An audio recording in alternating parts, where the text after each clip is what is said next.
بسم اللہ الرحمن الرحیم۔ السلام علیکم۔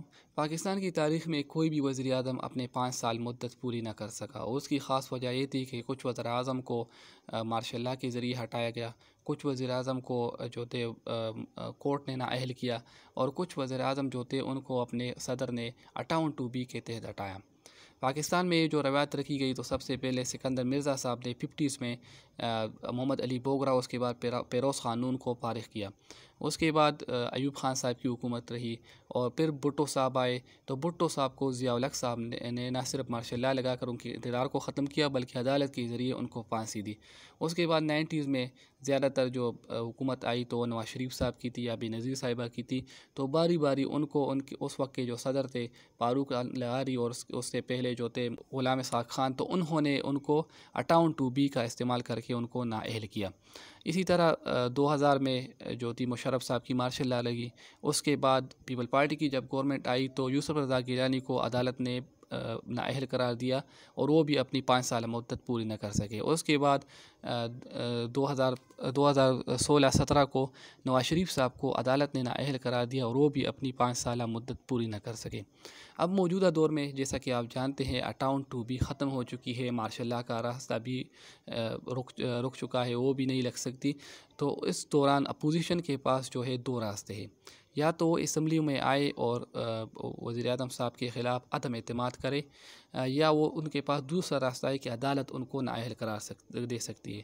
تو دونوں صورتیں جو ہے وہ ناممکن دکھائی دیتی ہے، کیونکہ اپوزیشن کو معلوم ہے جیسا کہ انہوں نے سینٹ چیئرمین کے خلاف عدم اعتماد کیا تھا، اس کا کیا حال ہوا تھا، اور اپوزیشن کے کچھ اپنے ایم این ایز بھی ان کے خلاف ہے، اور ان کے بیانی سے ان کا اتفاق نہیں ہے، اور وہ نہیں چاہتے کہ اپوزیشن جو ہے وہ اسمبلیوں سے استعفیٰ لے یا کوئی سخت موقع اپنائے، اور وہ چاہتے ہیں کہ آرام سے عمران خان صاحب 5 سال پورے کریں۔ دوسری جانب اگر ہم دیکھیں تو وزیر اعظم عمران خان صاحب کے پاس یہ سنہری موقع ہے کہ وہ 2 چیزوں پر توجہ دے کر نہ صرف یہ 5 سال بلکہ آنے والے 5 سال بھی اپنے کے لیے پکے کر سکتے ہیں۔ سب سے پہلے جو ہے مسئلہ ہے، عوامی مسئلہ جو ہے وہ ہے مہنگائی۔ عوام کو مہنگائی نے جو ہے تنگ کر رکھا ہے، اور عوام کا سب سے بڑا مسئلہ جو ہے اس موجودہ دور میں وہ ہے مہنگائی۔ اس کے علاوہ دوسرا جو بڑا مسئلہ ہے تو بے روزگاری۔ حکومت اگر ان دو کاموں کی جانب اپنی توجہ مرکوز رکھے، اور اس کے اور جو اپوزیشن کے جلسے جلوس دھرنے ہیں ان پر توجہ نہ دے، تو یہ حکومت کی بڑی کامیابی ہوگی، کیونکہ حکومت سے بہت زیادہ عوامی توقعات وابستہ ہے، کیونکہ وزیر اعظم عمران خان صاحب بہت زیادہ نعروں کے ساتھ، بہت زیادہ امیدوں کے ساتھ اقتدار میں آئے تھے۔ تو یہ بھی ان کے لیے بھی ایک ٹیسٹ کیس ہے کہ وہ ان کی لیڈرشپ کس طرح ان سچویشن کو ہینڈل کرتی ہے، اور مستقبل انشاءاللہ بتائے گا کہ وزیر اعظم عمران خان صاحب جب بھی ان پر کرا وقت آتا ہے، جب بھی ان پر مشکل وقت آتا ہے، تو اس سے وہ بہت اچھے طریقے سے نبرد آزما ہوتے ہیں، اور وہ اس سے مضبوط وزیر اعظم کے طور پر انشاءاللہ سامنے آنے کی ہمیں امید ہے۔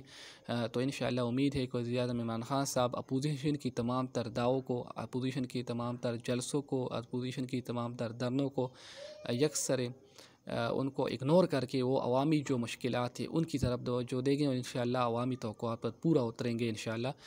یہاں تک تھی ہماری ویڈیو۔ اگر آپ کو ہماری ویڈیو پسند آتی ہے تو ہمارے چینل کو سبسکرائب کریں۔ بہت شکریہ۔ اللہ حافظ۔